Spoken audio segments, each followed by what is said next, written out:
ঘড়িতে বাজে হচ্ছে সন্ধ্যা 7টা, 7টা না, সরি 7:30। আর আমার গোপুসোনার সন্ধ্যাবেলা হালকা ফুলকা একটু আজকে সন্ধ্যাবেলা দিয়েছি, কারণ সকাল থেকে প্রচন্ড পরিমাণে ভারী ভারী সমস্ত কিছু খেয়েছে, তাই না?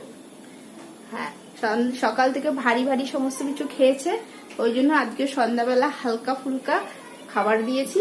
আর এখন আমার গোপুসোনা শয়নে পড়বে, এই যে একটু গুরু গুরু করছে, একটুখানি সেলফি ওয়েলফি তুলে ঠুলে একটুখানি গুরু গুরু করে তারপরে এখন শুতে যাবে। সকাল থেকে অনেক মানে ধকল গেছে, এই যে এই সাজ পোশাক গুলো পরে থাকা, আমি তো পরাই না, তার মধ্যে গরম পড়েছে, ব্যাঙ্গালোরে অনেকটাই গরম পড়েছে, তার মধ্যে এই যে এইরকম ভারী ভারী জামা কাপড়, মাথায় মুকুট পুকুট পরে থাকা খুব চাপের বিষয়। আমাদেরই চাপ লাগে, ওর তো বাচ্চা মানুষ।